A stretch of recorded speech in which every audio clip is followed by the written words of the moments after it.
Welcome to the Dork Forest. Jackie and her pals will never bore us. Shameless confessions about our obsession will make us laugh and smile. So let's explore the Dork Forest and dork out for a while.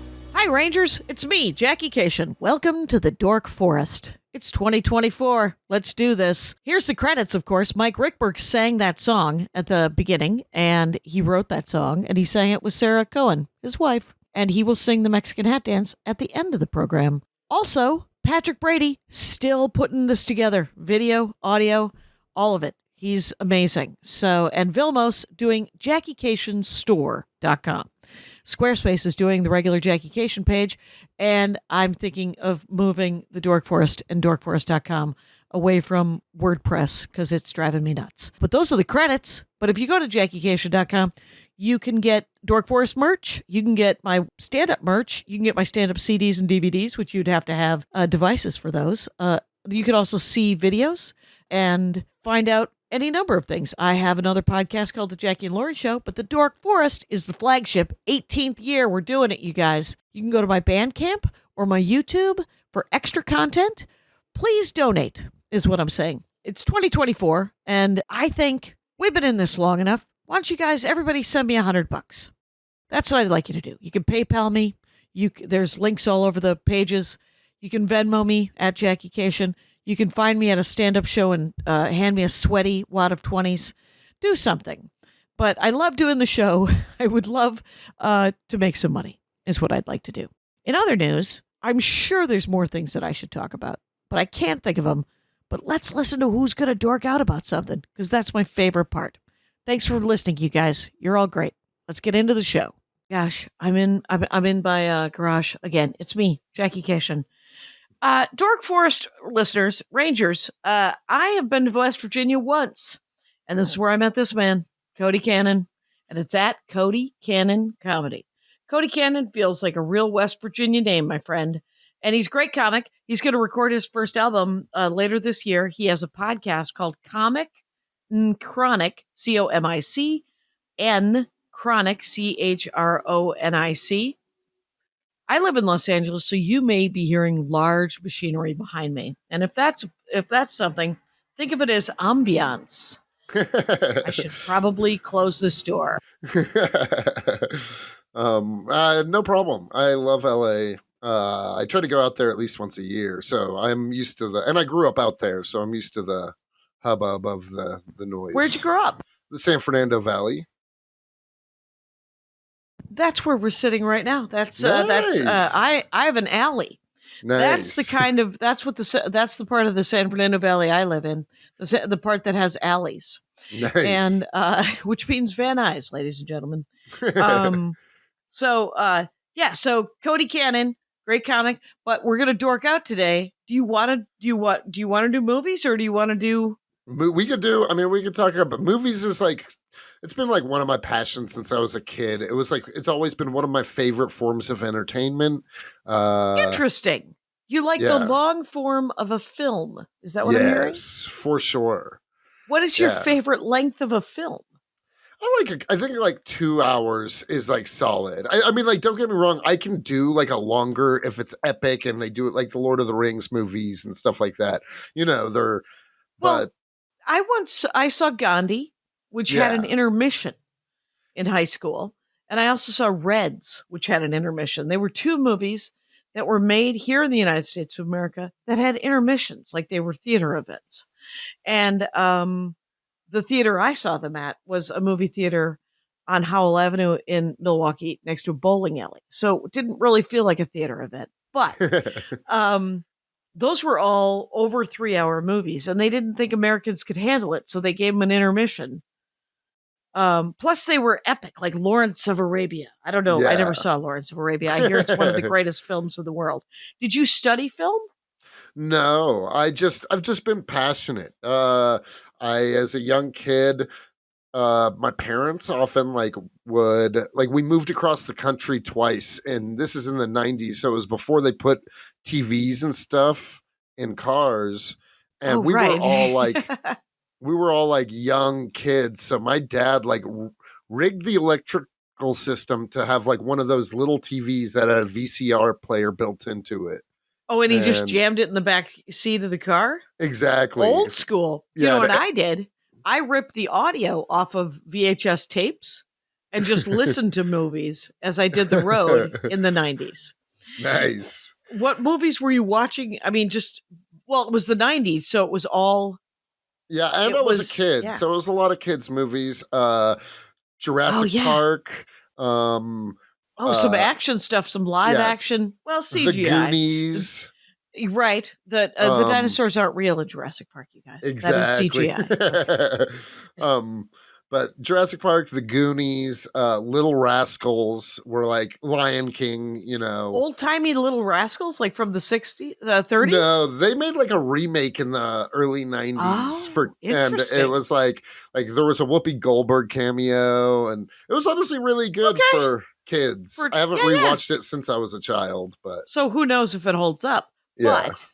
But there's well, that's interesting. Okay, so the long form is what you like. You like movies because of the long form. And, so because it's like kind of it wraps the story, you know what I mean? I like that it's okay. I like I like TV shows, but really I only watch like a couple a year at most. Just because I'm a busy person. I kind of like to just like sit, hear the entire story and be able to like process it and move on. Well, that's a great that is an excellent point about movies. Is that it's one story, unless it's some weird, the new Spider-Verse Exactly. that was like, actually a punch in the nose, is what that yeah, was. I agree completely. That was my biggest problem with that movie is that it just didn't feel like a complete thought. You know what I mean? Right. It ended in the middle of like Act 2. How about no? Or how about a warning? that would have also helped. Thank you very much. Okay, well, let's do. What's your first? And here's the thing. This is what I always say about favorites. They can change.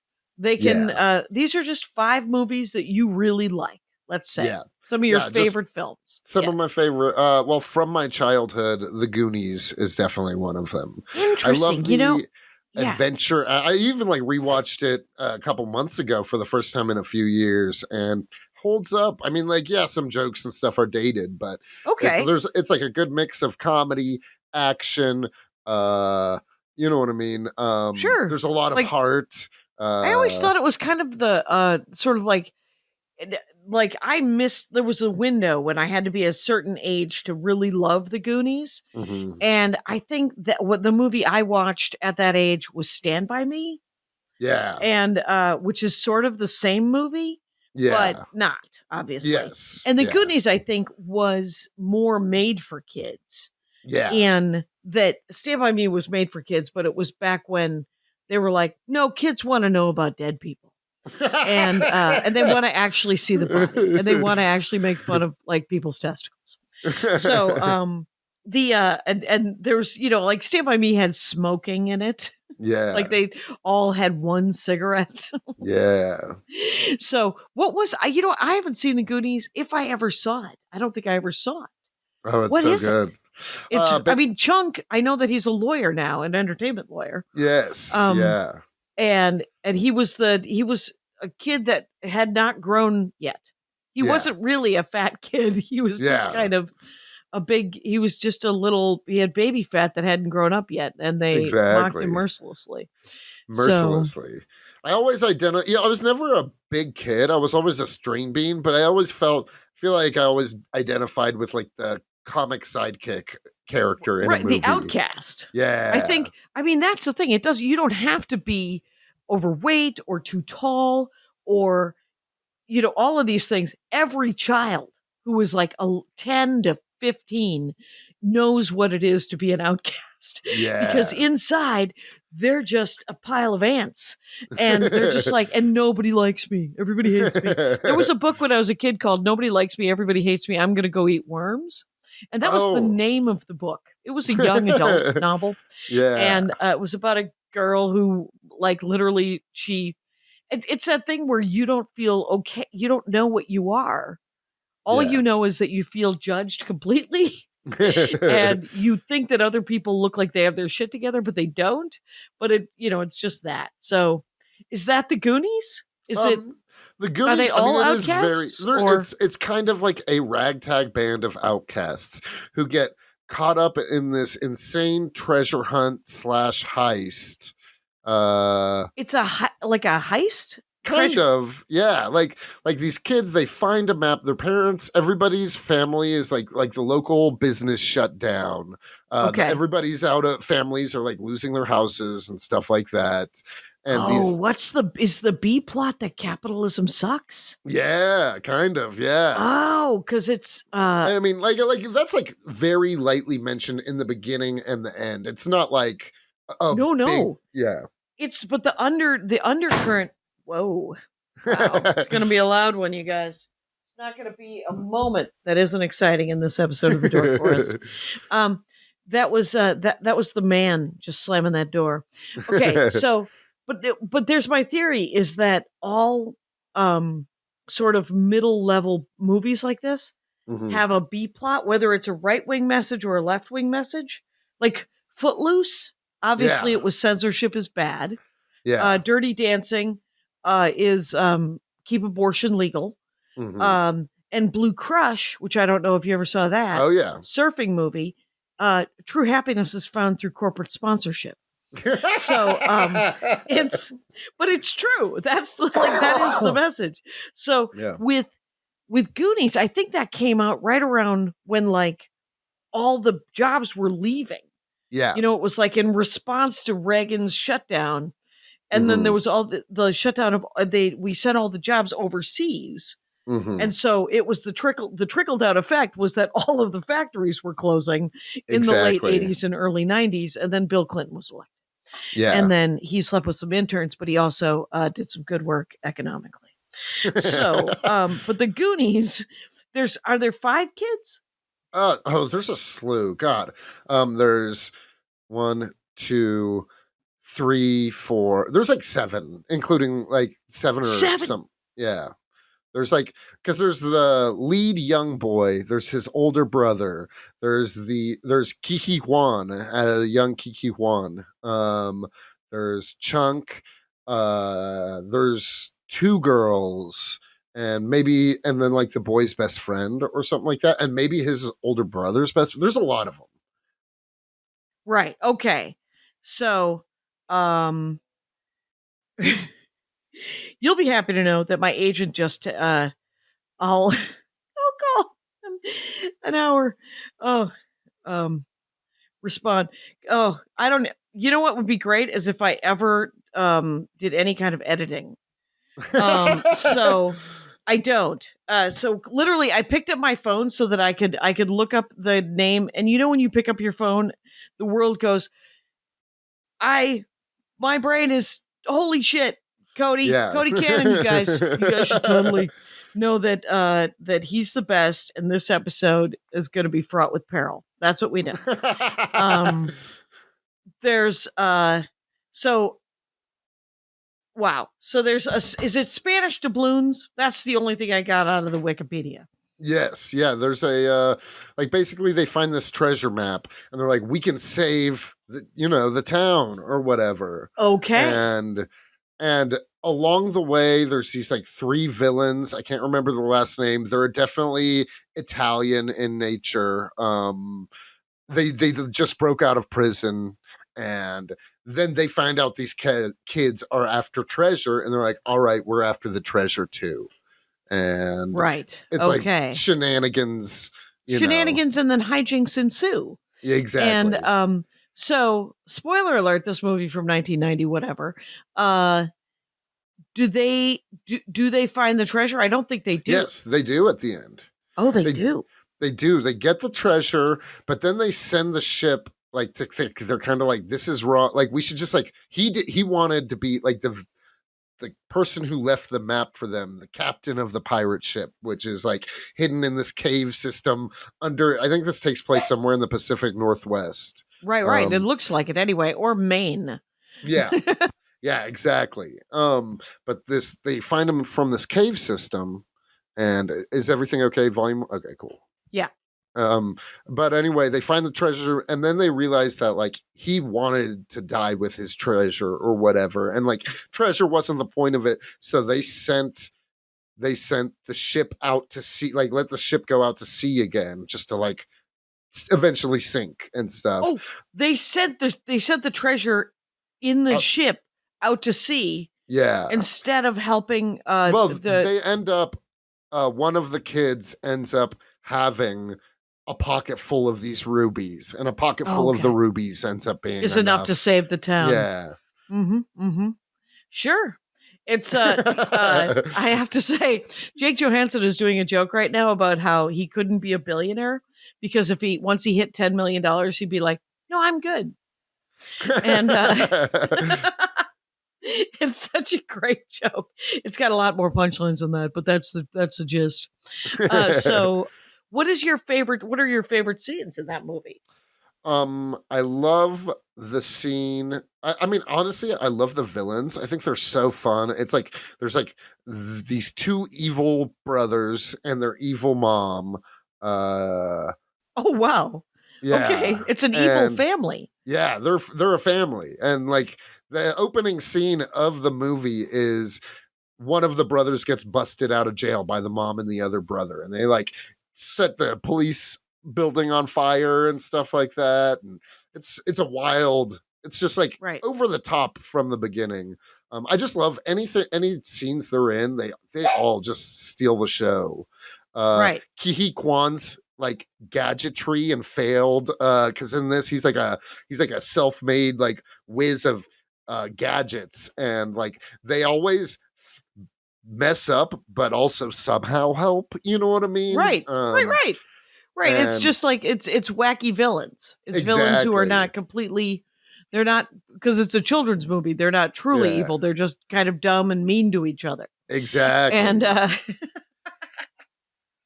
well, and then is it kind of Home Alone-y where they kind of there's aspects like a tone down. It's like if Home Alone was sent on Macaulay Culkin was sent on a quest to find some, you know what I mean? Like there's aspects of it, but it's right because they got a MacGyver stuff, right? Or, exactly. And there's also there's booby traps and stuff. Like there's this one scene where they're in a room and they have to read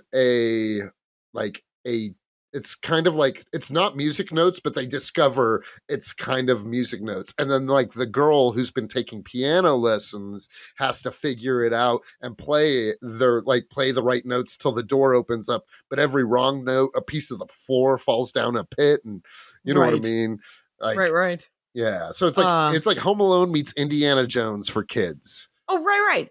It always had a sort of an Indiana Jones vibe to it. So they were just trying to. Andy made a board game, a card board game called Siblings Trouble, Nice. and it's essentially just an adventure where you and three friends go into the woods and have a quest, and one person has a penknife and one person has a rope, and then you go and the whole game is you have to go do the quest and get home before your parents note that you're gone, and everybody's 12. So no, that's literally the Goonies. It's great, yeah. Yeah, I think it was created by someone who's 40. Yeah. So well, that's cool. I mean, are there any other so is it streaming anywhere, do you know? When I watched it, I think it might have been on Max, but I don't know. It's one of those movies that every few months it jumps, somebody else gives up, Gets the rights. And... Yeah, exactly. Okay, jumps so you around a don't lot. necessarily have to buy it. No, yeah. But because it's one of those movies, and I do think this is that there's soothing movies from our childhood or just from any time in our lives where we're like, no, I need to watch Mother again, or Defending Your Life, or just some. My brother, I think it's Animal House. Yeah. So you're like, really? Okay. And what about The Date Rape? Is that you good with that? All right. Good for you. Mm-hmm. He's like, there's problems. And he's told me recently that he can't watch any more Woody Allen. He said, I love those Woody Allen movies, man, but there's just too much I said, have you tried to watch Chinatown? Anyway, so here's me hoping none of those were your favorite movies, the ones that I just referenced. What No. else you got? What's another one? What's your next one? I love like just dumb comedies, and one of my favorites of all time is I think it's from like the late 2000s, Stepbrothers with Will Ferrell and John C. Reilly. Okay, you know what? Stepbrothers might be Will Ferrell's greatest performance. It was incredible. It was so funny. So like so stupid, you know? Oh, it's like, dumb. Yeah. It's so are they stepbrothers? What Yes. is the plot of Stepbrothers? I've Okay, actually never seen it. I've only seen parts of it. It's so funny. So the plot of it is there's these two emotionally stunted men that are in their 40s that still live with their parents, and their parents meet at a conference, fall in love, and then they throw like a quick wedding and move in together. And it's about the these four of them? Yeah.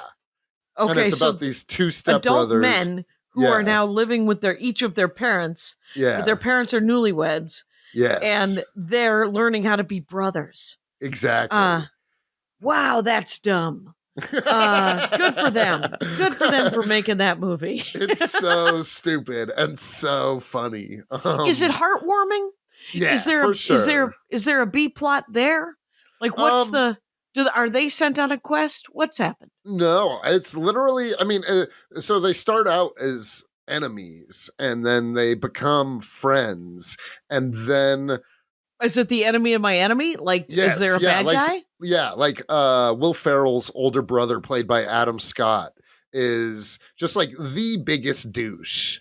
And they join forces because Adam Scott's trying to sell the house, and they don't. They're like, we're just now getting along with each other. Right. We need to, you know what I mean? Let's keep this family together. Because like Adam Scott's also trying, like in them selling the house, the parents would go off sailing, and that would force them to like become normal functioning adults that don't just mooch off their parents. Right. Nobody's got time for that. To learn how to learn how to all of a sudden it's too late. They're they were born on the side of a hill. They can't do it. It's they can't be set free. What are your favorite scenes in that movie? Oh God. I mean, so there's a scene where there's like a montage scene where they get set up for a bunch of interviews. And for job interviews to try to like improve their lives. And they decide to interview as a pair. And there's just like a montage scene, like cutting back and forth between all of these interviews. Like in one of them, they just can't pronounce the woman who's interviewing them. They can't pronounce her name correctly. And they're trying to help each other pronounce her name. And she's like, no, that's not it. You know what I mean? like she's like, they're like Pam. And he's like, Pam? And she's like, Pam. And he's like, Pam, but with a B. It's like the B is silent. And she's like, no B. And and then there's like another interview where they're like, how about we ask you the questions to the interviewer?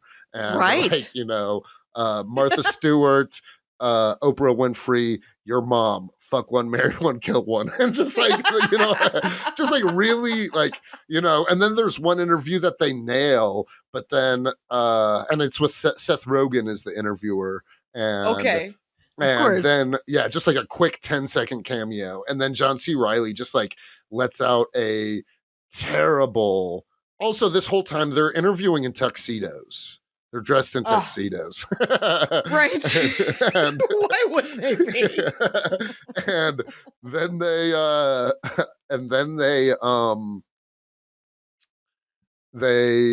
then John C. Reilly lets out this like long, like 4 or 5 second long fart.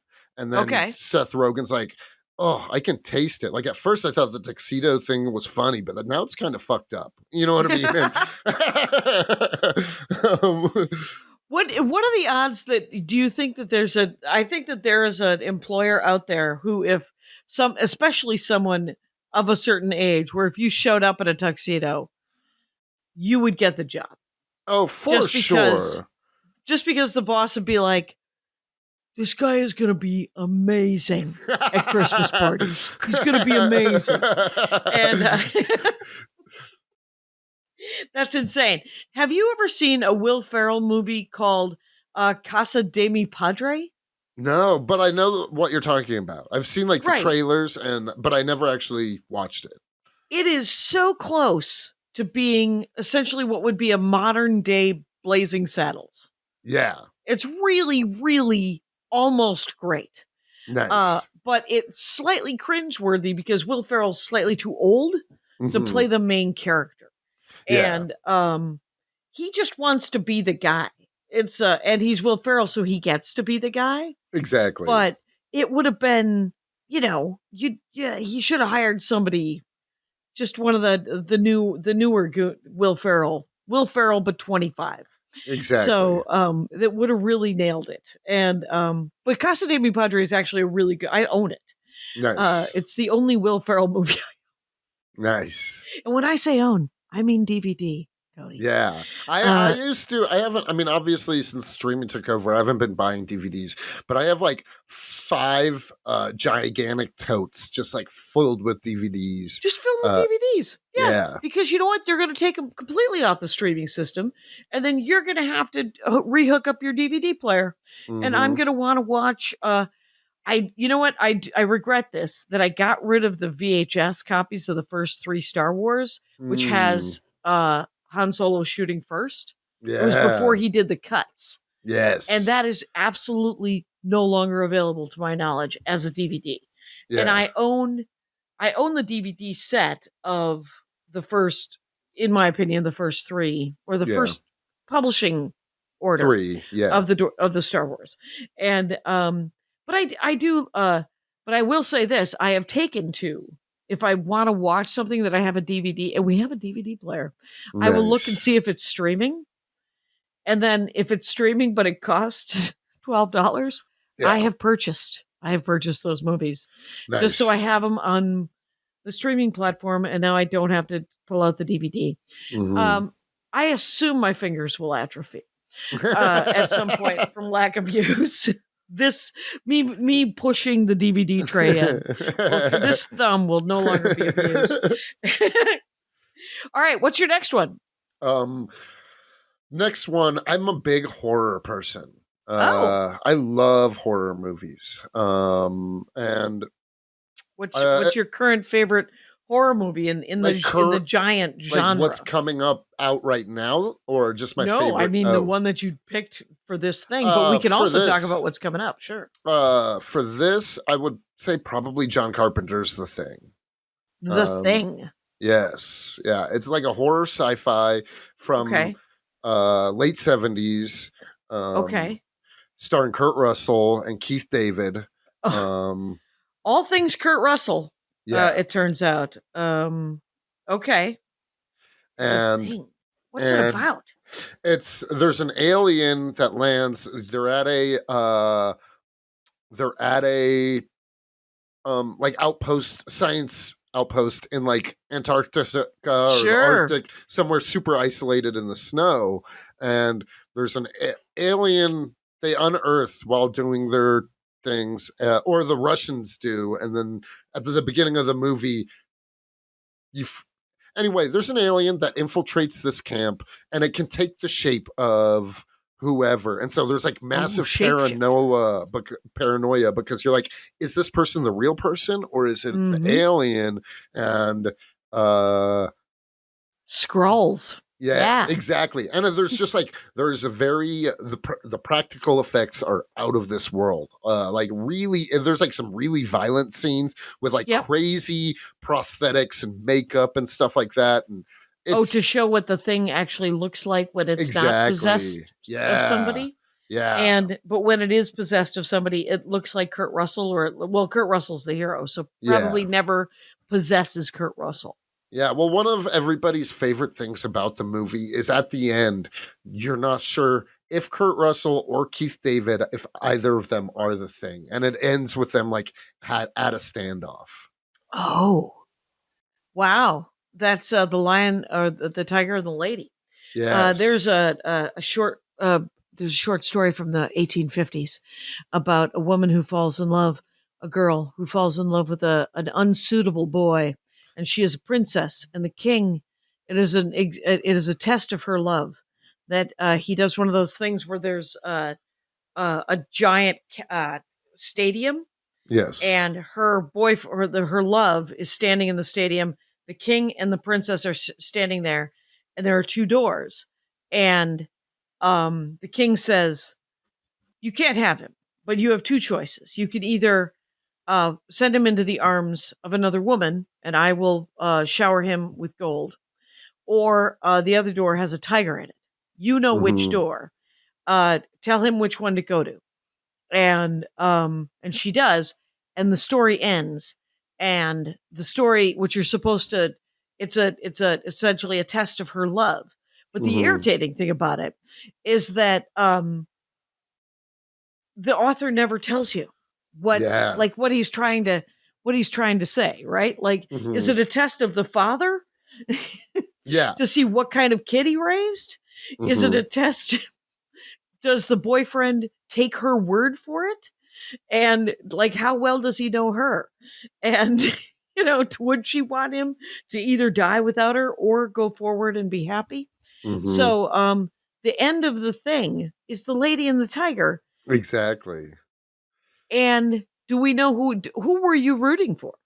I mean, at the end of it, you're hoping your best bet is neither of them, but also that means that means that they blew up the facility and they're gonna freeze to death anyway. So like it's kind of like a very bleak ending, but it's Yes. very but it's just I don't know. I just think it's like a master in horror storytelling. Right, and the prosthetics and the Yes. and is the tension level quite high? Oh, Is it throughout the entire yeah, just fucking at 11 the yeah, whole time? exactly. Because like at Ah! first, because the thing infiltrates the camp as a dog, and Oh, they think it's just a dog, and right, because right. there was like a wreck of these Russians, but you found out the Russians were trying to get the dog before it got to the next camp because it just Right. ravaged their camp, and Mhm. yeah, there's a whole Yeah. uh and so it starts as a dog, and then all the dogs die, and then like, and it just like goes through one by one, killing people, and then taking their form, and Right. yeah, Wow.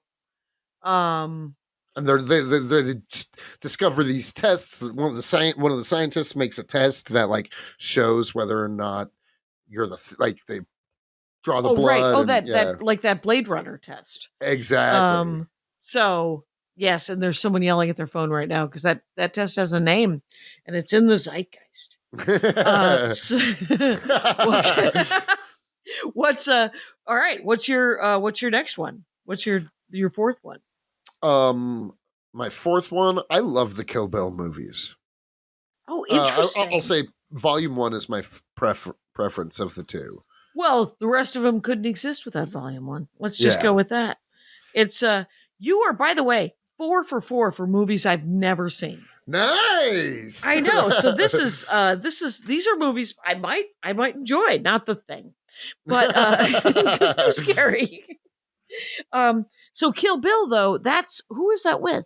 That's Who Tarantino, starring Uma Thurman. that's it. Uma Uh, Thurman. yeah, and then there's like Lucy Liu's in this one, David Carradine. Because it's the first one. Yes, And is exactly. she a Vivica A. hit person? Fox. Yes, yeah. So the plot of this, it starts out. It's in the very beginning of the scene, and in true Tarantino fashion, it like constantly is jumping back and forth in the timeline. You know what I Okay. mean? Right, right. But Like Pulp Fiction. The only one that I exactly. think I've seen. That's not true. I know I've seen more of his movies. So, But it starts out in the opening scene. Um, Uma Thurman is like on her back, and she's like, "But Bill, it's your baby." And then gunshot. She wakes up in a coma. Uh, From a coma. Yeah, from a coma. Wakes up from a coma, Thank not God. in a coma. That's a She wakes different up from- movie. I would love to see that movie. She wakes up from a coma, and it's like just an avenged tale. Like she apparently was like a part of this master class of assassins and she decides to like break free and lead a normal life. And Okay. like has a husband. The husband thinks the baby's hers, you find out that this ambush was at the wedding because they don't even say Uma Thurman's character throughout. They just refer to her as the bride. There's like lots of homages to samurai movies and old westerns, and Yeah. just like you can see Tarantino's love of film throughout. Right. Right. It's Tarantino playing. He gets to. He's in a sandbox going, I'm going to grab this and I'm going to grab that and I'm going to grab this. Cool, fun game, right? And you're like, yes, fun movie. Exactly. Well played. Yeah, it's incredible. Action-packed, over the top, funny, really fucked up. How fucked up? What's fucked up? Like when she wakes up out of the coma, she realizes that one of the nurses has been pimping her out. As a comatose person? Yes. Yeah. Wow. And has Quentin Tarantino been Me Too'd at all? How's Quentin's? No, I think his the career, closest, I think, is okay. Yeah, I think he's fine. I think the closest he's got is that he was a close affiliate of Weinstein. Oh, Harvey Weinstein. Yeah, I bet he was. Because the thing is you cannot hide the kind of person you are. Yeah. Here comes a garbage truck, you guys. Live the life that is Los Angeles on a Thursday morning. Yeah, you can. In my opinion, when you do art, you cannot hide, and you can claim that it's a character. You can claim that it's fictionalized, but it came from your brain box. Yeah. Jackie, your mic cut out. Oh, my mic is off on purpose. Oh, okay. Oh, gotcha. Talk amongst yourselves for a second. Oh, yeah. That's so funny. So, right, but it's like, I mean, the thing is some of his fantasies, and there's nothing wrong with crazy ass fantasies where you're just like, and like even in Terminator, there's that scene where Linda Carter? That's no, yes. no, Linda Hamilton. There we go. Linda Carter's Wonder Sarah Woman. Connor. Yeah, Linda Carter. Sarah Connor.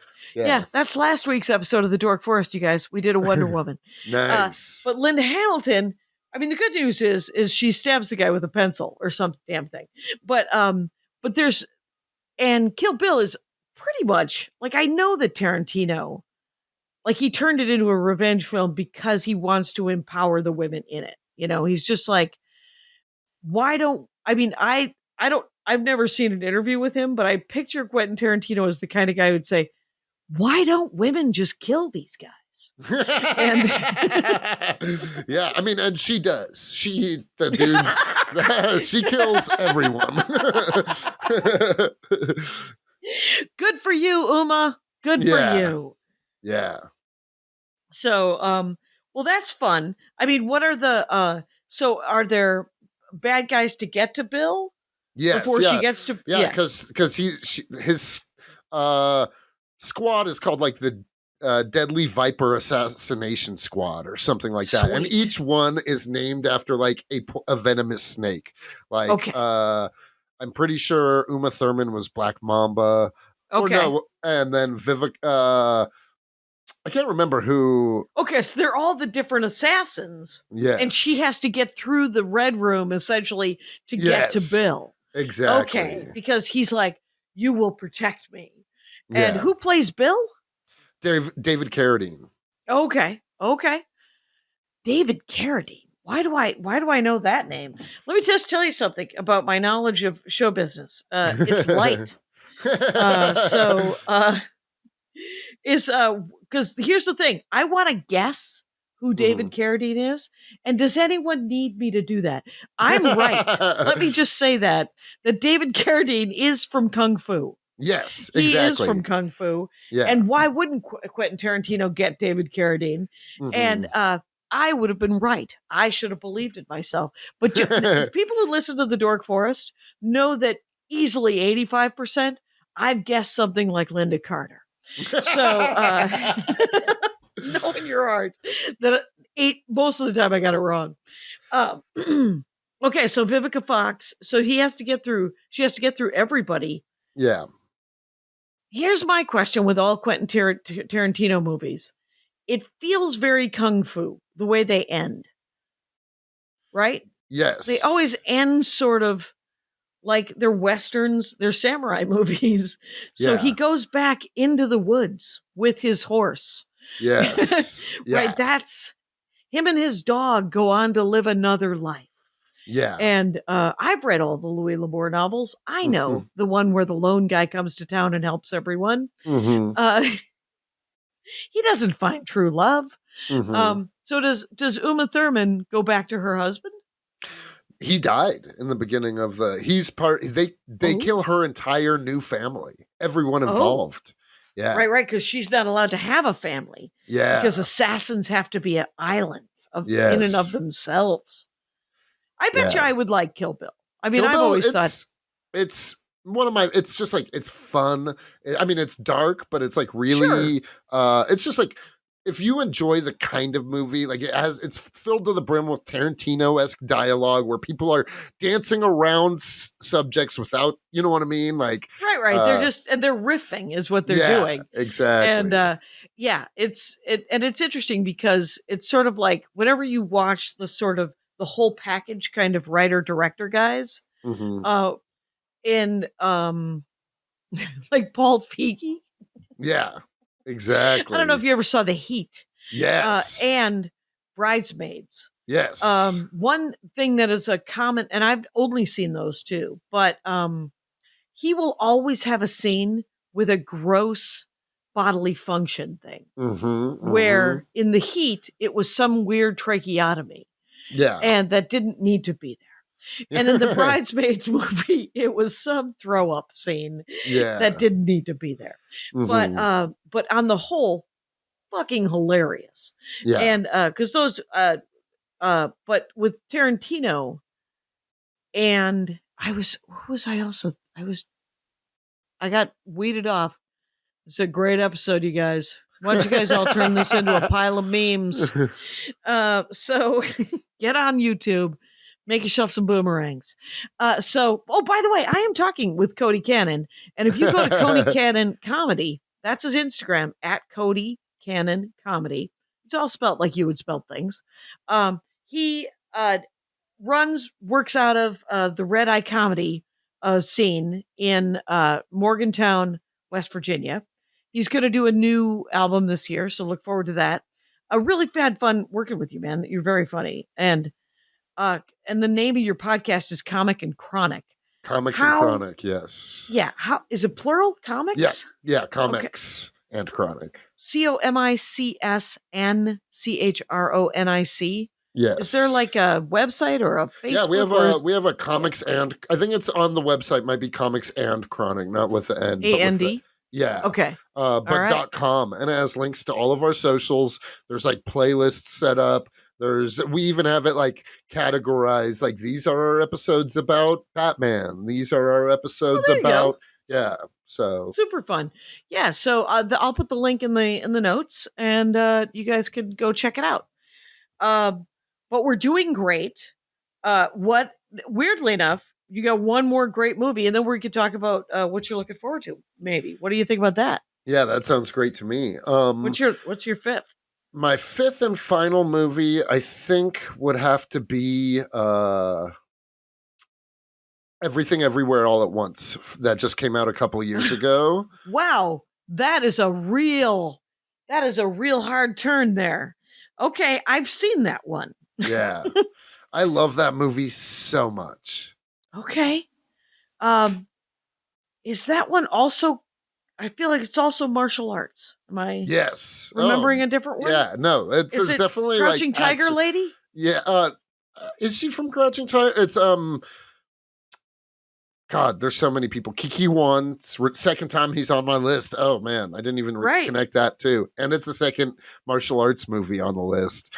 And Google's listening because they just were like, do you want to talk about everything everywhere all at once? Yes, I Yes. want to look that up. Like, when an interdimensional rupture unravels reality, an unlikely hero must channel her newfound powers to fight bizarre and bewildering dangers from the multiverse as the fate of the world hangs in the balance.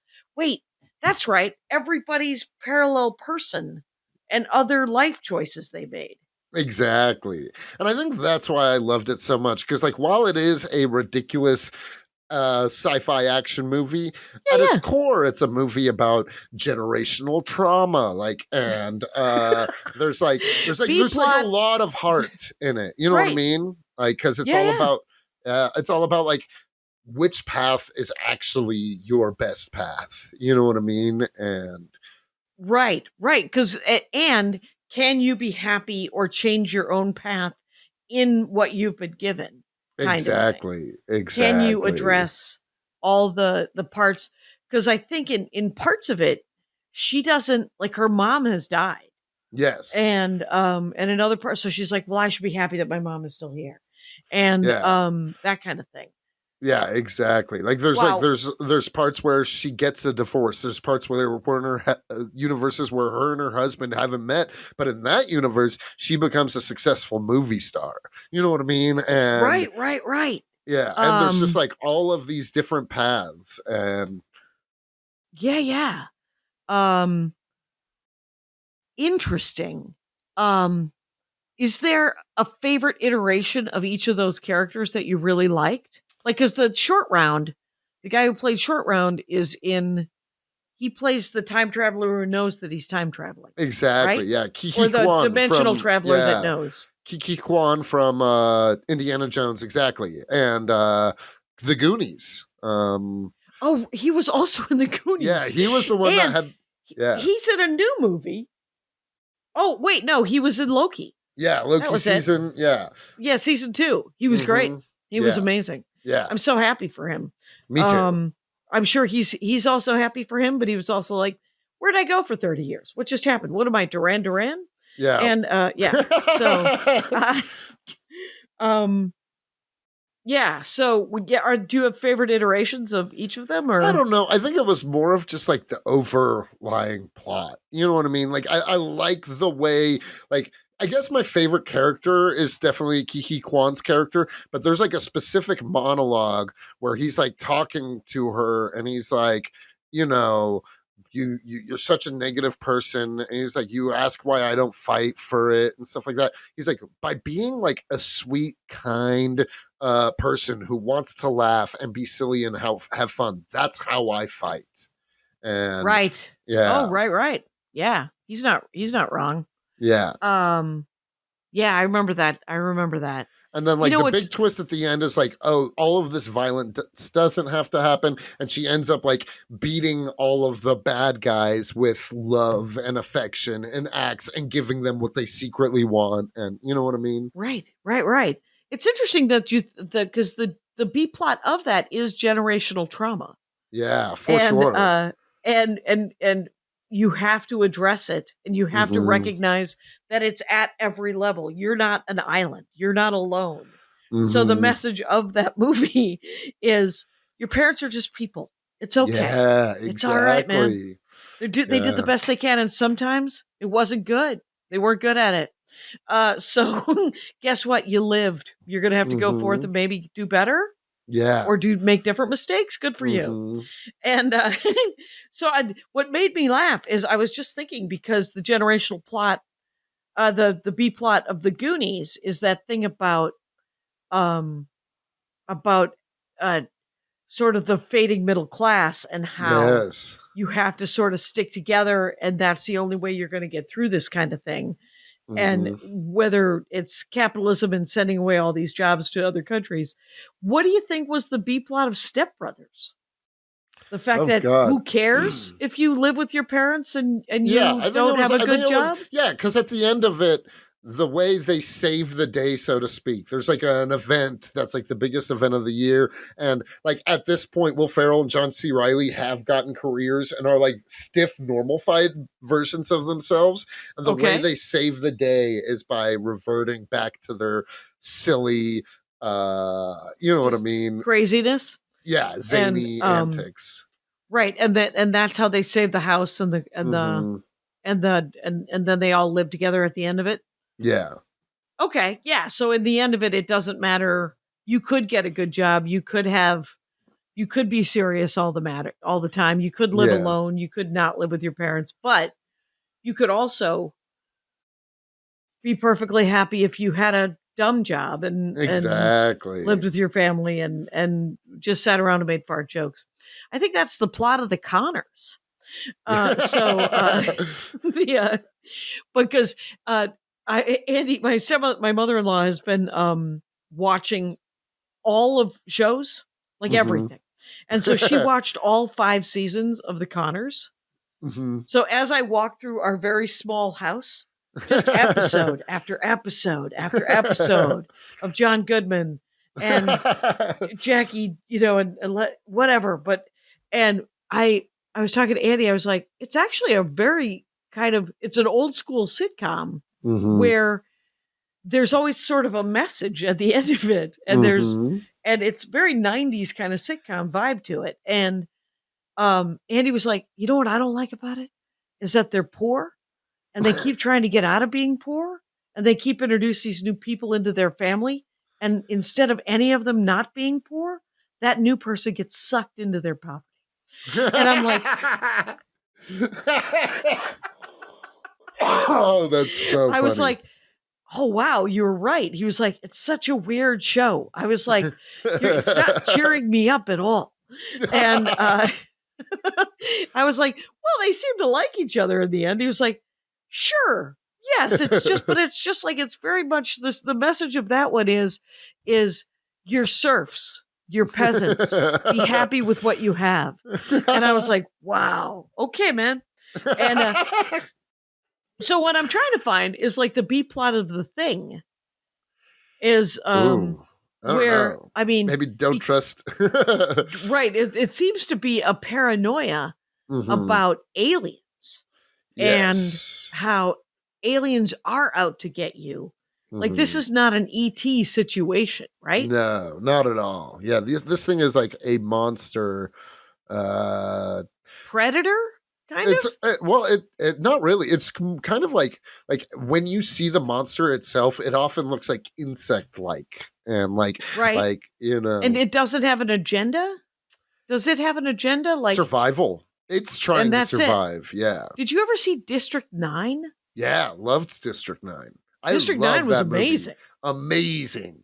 An amazing movie. Just So and good. entirely about apartheid. Yes, And exactly. but the like his follow-up movie was a little on the nose. Yeah, Elysium. Because it was about universal health care. Yeah. And I think it had Matt Damon in it instead of, Yes. unfortunately, Pablo Pascal wasn't available in that because he was supposed to be, I think, Spanish and Yeah. Spanish ancestry. So The Thing, it's interesting because that feels like more of a conservative, like Red I don't Dawn know. kind of vibe. I don't know if it's like that necessarily because like John Carpenter also went on to do They Live, which is like a very anti-capitalist, anti-consumer, anti-government movie. Sure. So I don't know if No, I don't think that it had that like anti-immigrant kind of thing yeah. on purpose, Mhm. but it might have just been like our greatest fear is that the aliens going to come, make us fight each other, and take us over, and I don't know. Well, I think, were there I any think, women I in The think, Thing? I've never no, seen The there's Thing. no women. There's no women. It's all just Yeah. dudes. Yeah, it's just a bunch of Okay. dudes. I think the message more so was like, can we trust each other? Can we even trust ourselves? You know what I mean? Like, Oh, right, because I know I'm not an alien, but right. you know, everyone else could be. I think it's more about like, it seems to be much more about like are we the monsters even if we aren't the aliens? Because like we're doing these Right. we're like lighting people on fire and like it's like really you know. Yeah. Maybe it is just a whole thing about how we don't understand each other and we fear, like we judge everybody from their outsides, Mhm. when what we should do is get to know somebody, because on the inside, that guy's a monster. And or they're not a monster. And but I'm just looking at, and when you look at the insect, you can tell right away that guy's a monster. So I might be trying to force a square peg into a round hole in The Thing. Yeah. So other maybe people Kill Bill too. I don't know if Kill Bill fits, because it's just like a does it have classic a B plot? revenge. Yeah, it's got a revenge plot. Yeah. Right. Because does John Wick have a B plot? I don't know that it does. I don't know. I think it's just sometimes don't kill somebody's dog. Yeah. It's wow. All right. So what are you looking forward to? What are you looking forward to? Movies that I'm most looking forward to coming out in the near future. I'm really looking forward to Deadpool and Wolverine, honestly. I'm hoping. Right. I'm hoping. You're living in hope that it'll be super fun. Yeah. Because the first one was amazing. Yeah. The second one was good. One. I like the second one too. Yeah. No, I like the second one a lot. I'm predisposed to like them all. Yeah. But the third one's gonna be fine, I think. Yeah. I am like, I just don't know that Marvel Studios is able to pull off like connect. I don't know. Because it's a crossover? Yeah, because it's like this is how they pull. This is kind of going to be like the start of Marvel, like introducing X-Men into the MCU. Right. So X-Men. My problem with some of this is literally just the art has pulled me out of it a little bit. In the second one, the Colossus, his CGI was a little too much. Oh, for sure. The first X-Men movie, done by a guy who Monster was pretty gross. Yeah. I'm the last generation to refer to that as pretty gross, by the way. So that guy's a monster. But but how he did the CGI on that and the Colossus kid was perfect. He literally, it was just a ching, ching, ching, ching, ching, ching, ching, ching, ching, made him put his armor on with sound effects, and then the CGI was more realistic. And the Colossus in the Deadpool movies is real fluid. He's super fluidy. And I was like, oh, I need more clank clank with the Colossus and less sort of a like a Terminator 2 kind of thing. And so I'm a little worried. And Beast in the newer X-Men, like the First Class movies, right, was a little too furry for me. And I wanted him to be a little bit sleeker. But that is such a minimalistic like art thing that I'll be seeing them anyway. Yeah. And I'm glad that Hugh Jackman is going to be in it. That should be fun. Yeah. I mean, I kind of wanted him to actually, he should have retired. Logan was the perfect ending. They didn't need to bring him back. But he's a fantastic actor, so there's that. So he'll be fine. Yeah. I just saw him in The Music Man. I heard about him in The Music Man on Broadway. Somebody stood up in the middle of The Music Man and just yelled, "Wolverine!" That's so he plays funny. Professor Harold Hill. So he didn't do anything. Like, he didn't do the hands. Yeah. And you kind of want him to. But he was in character as a different character. Yeah, so I'm looking forward to that too. Iger, he's back at the helm of, and I don't know if the Paul, not Feige, but just Feig, I think, right? I get him mixed up. Kevin Feige? It's Feige, and then the Heat was Feig. Yes, that's right. Exactly. Welcome to the Dork Forest. So, where I'm just trying to do things from memory, you guys. And it's a one-man show. It's one-man band, except for Patrick Brady fixing things in post. So, so here's the real question. Will Iger meddle? Because I've lost so much faith in Marvel. I have been enjoying the new X-Men cartoon a lot though. So the 97 reboot. Yes. I thought the writing was good. The art remains just as terrible as it was in 1997. I kind of like that. Well, you were there. You're the perfect age for it. You were exactly. 11. Exactly. I was a kid. I was 10 years old in 97. Yeah, exactly. So it is genuinely being made for you. Exactly. But we watched the first couple of episodes and the writing is great, actually. It's super interesting. And what else are you looking for? There's Horror-wise, you said there was a horror that you were looking there's forward a to. few horror movies I'm really excited about. From the gentleman who directed The Witch and The Lighthouse, he's doing a Nosferatu movie. And I'm really excited about that. Always creepy. And it's going to be in black and white, and it's just like it's going to be fantastic. Or I'm hoping. I mean, the guy's like 2 for 2. So did you see Shadow of the Vampire, which was supposed to be a funny, but it was so scary I didn't sleep at night. It had Buscemi in it, I think. Okay. Shadow of the Vampire is amazing. Nice. I'll definitely check it out. I love a good vampire movie. Right. The Vampire. And wait a minute. Shadow of the Vampire 2000. Mm-hmm. And it is Willem Dafoe, who I get mixed, and John Malkovich. No, then I'm sure it's incredible. And Eddie Izzard. Oh, that's wild. Weirdly nice. enough. And Derek Cuter, which I have seen his name before. Catherine McCormick, Max Schreck. Nice. And Carrie Eulis from Princess Bride, whose name I'm pronouncing wrong. Anyway, so Shadow of the Vampire, really good, but a Nosferatu one coming out this year. Mm-hmm. What else I'm you got? really excited about. And at some point they're doing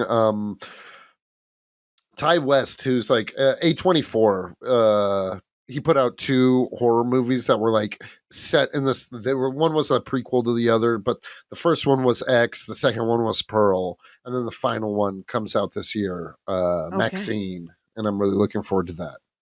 Wow, they're like slasher movies. It's just fun. Slasher, yeah, that is fun. And I'm looking forward to The Fall Guy. The Fall Guy. Oh, who's in that? Which is the stunt. It's Ryan Gosling. Okay, yes. And so I mean, he's it looks very funny. It turns out he's funnier than I get him and the other Ryan who plays Deadpool mixed up. Reynolds, because I have that face thing, and they have the same stylist. Yes. So it's not and workout regimen. Yeah. So they almost have the same body, and they almost have the same haircut, and they almost have the same white guy face. So, but they are very different people, and I enjoy both of them. So yeah, I'm definitely and he did more do comedy Gosling. very well. I'm more a Gosling than a Reynolds fan. I think Reynolds. Oh, yeah, just I love. I did like him in Free Guy. Which was one of the dumbest. Video game one? Yeah. It was if you were 10 at this time, yes, that would be your Stepbrothers. My son loved it. Yeah. Oh, there you go. Exactly. Right. And how old is your son? He's 14. Oh, that's perfect. Yeah. Exactly, so it came out when he was 12 or 11, and it was literally made for him. Yeah. And I have an inner 11-year-old boy inside of me. And it sounds creepy out loud, but holy shit. If I edited again, people, if I edited these that would be gone. But you'll be happy to know I don't. It's been an hour. You're great, Cody. This has been so fun. Yeah, this ruled. I love this. It is just sometimes I just like people to come on and talk about their 5 favorite whatevers. Yeah, this was a lot of fun. I loved it. Awesome.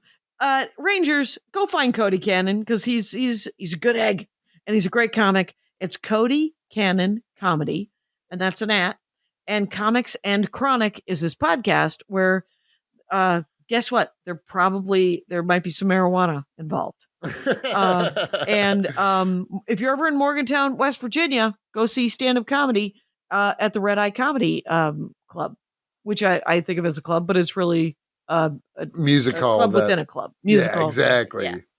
So thanks for doing the show. And Rangers, you know the rules out there. Take care of each other. Hi, Adal. How was the show? Well, it was with Cody Cannon Comedy. That's his name. His name is Cody Cannon. And his @ is Cody Cannon Comedy. All right. Cody Cannon, West Virginia. He's the guy I did the Morgantown guy that I did last year in West Virginia in the Appalachians, where they gave me the fancy car. Oh, yeah. Yeah. He talked I about remember that. 5 of his favorite movies. Oh, yeah? I decided that you can't ask people what their 5 favorite movies are. You can only ask them what 5 of their favorite movies are. I think that is correct. I think that is absolutely correct. It's too Because much things change. pressure. Like you're going to pick 5 from a list of probably 50 in any given day. Right, because everybody loves a lot of movies. There's been a lot of movies that have been made. You're wearing And a a lot Made of really Bees good movies. t-shirt. I am wearing a Made of Bees t-shirt. And I'm wearing my After Midnight t-shirt. I am proud. Okay, so here's the movies. Seen, haven't seen. Haven't seen The Goonies. Yeah, we Kevin- saw that recently.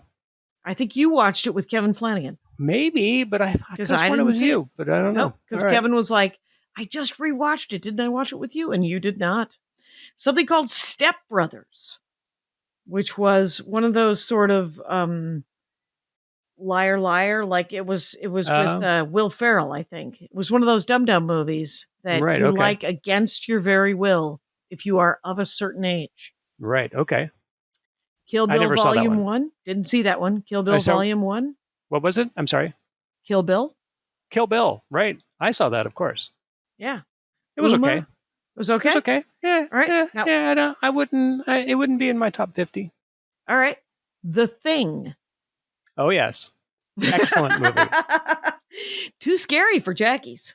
Too scary for Jackie. Almost too scary for me. It's a very scary movie. Yeah. Yeah. John Carpenter, Kurt Russell. Yep. And Everywhere All at Once, which I have seen. Oh yeah, yeah. We loved that movie.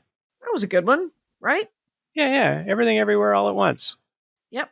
And tried to talk about the B plot. B plot of the Goonies Mm-hmm. is capitalism doesn't work. And you gotta kind of bet on the lottery.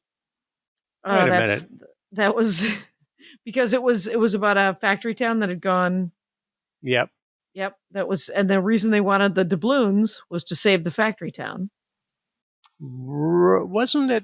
Wasn't there something more specific than we, like, as kids needing to save the town? Didn't it something more important to them specifically? I don't Was it know. their I would. house? No, that was Happy Gilmore. No, Happy no. Gilmore was I'm his not going to. grandma's I'm not house. going to. I'm not going to confuse Happy Gilmore with the Goonies. I don't know. I've never seen it, but he said that he thought it was capitalism is a mess. So Okay, all right. And then Step Brothers, the B plot on Step Brothers. mhm. The way what we came up with was that it just doesn't matter. Jobs don't matter. Careers don't matter. Okay, Only family matters. all right. The Thing couldn't find a B plot. He could not find a B plot. Yeah, I don't know that there's a B plot, and the B plot may. I thought it might yeah. have been immigration. I thought it might have been the No. vilification of aliens. No, not at all, because it all takes place on Antarctica. Right, but it was an alien immigrant from another planet. No? No. Stretch? Nah, Stretch? Yeah, that's too much of a stretch. Yeah. Fair If anything, the B plot is always something that's like that's going on alongside the A plot, right? Right. So it's not going to be the A plot. Mm-hmm. It's going to be, gosh, and the alien and it's a tough one because everything had to do with the A plot. Yeah. Same, and we couldn't find one for Kill Bill either. Right. Family matters, but it's just a revenge story. Yeah. Don't marry poorly. How about Everywhere All at Once? He thought generational trauma Yeah. Generational trauma. is real. Right. And you got to process it. You got to process it in your own space. Right. And pay attention to your mother. Mm-hmm. Maybe even try to make your loved one's dreams come true. I don't know. Well, Cody Cannon, great episode. Yeah, He sounds good. has a podcast called Comics and Chronic, Food for definitely for thought and for further discussion. Right. I could get emails, Jackie@JackieCation.com. And I'm going to do his comic book one about Plastic Man. That's upcoming. Good. And Excellent. but I'm not going to be on Chronic. But it's a little bit of that. But he has a thing called Red Eye Comedy. I'm gonna come back to West Virginia again in November, I think. And Cody Cannon, very funny comic. So go see Cody, Cody, Cannon, Cannon, comedy, spelled like comedy, at Cody Cannon Comedy. And it was a really fun episode. Neat. And Rangers, you know the rules out there. Take care of each other. Yay. My hat. They're dancing around my hat. My hat. Well, what do you think of that?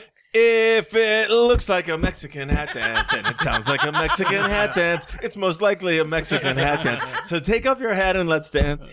Yay! Oh my God. Why don't we just call that as the end of the show?